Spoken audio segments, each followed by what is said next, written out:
And I'm going to walk you through the board setup. We use the dip switches to control the inputs to port A, which switch 1 and 2 control the duration of how far the catapult goes back, and 7 controlled when it launched. Port A controls the steps and how many steps it goes through, and that is an input to the stepper motor driver. We used a power supply to drive the motor using a 20-volt input.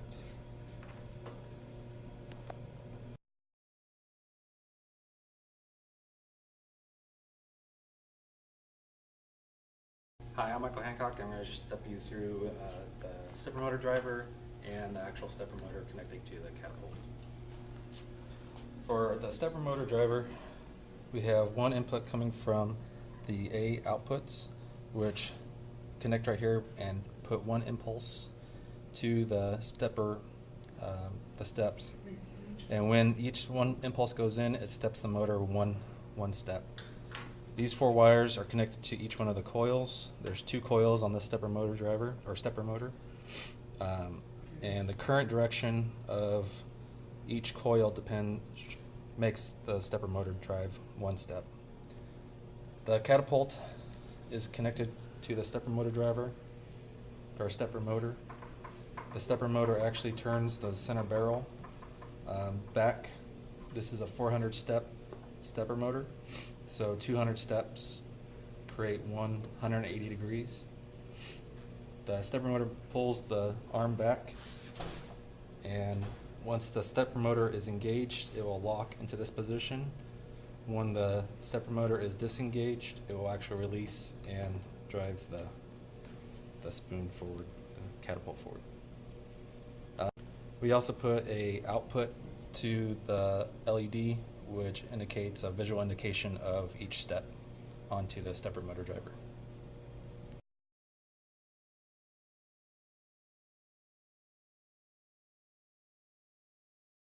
Okay. Go.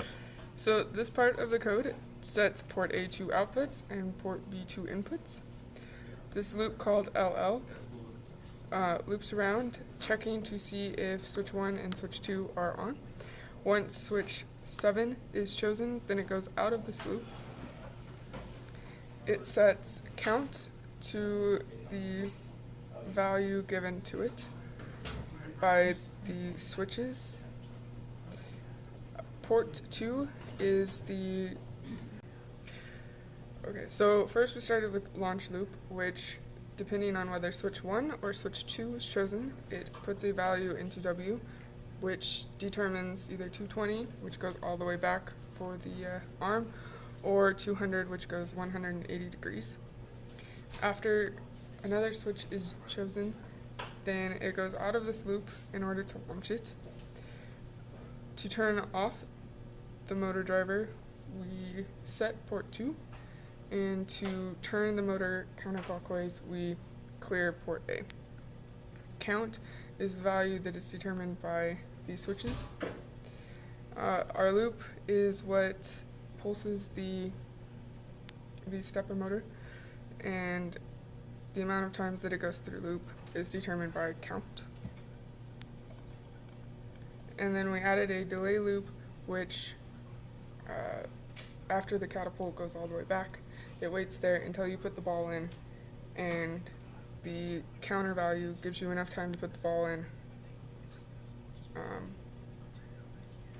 until it launches, and then we turn the motor off, launching the catapult.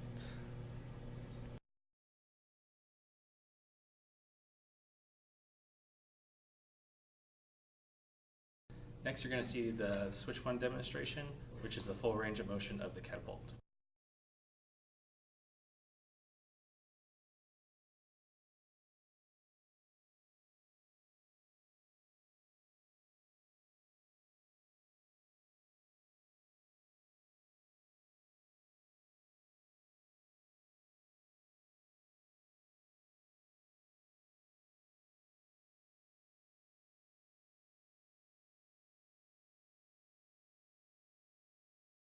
switch 2 demonstration, which is only 180 degrees of the arm.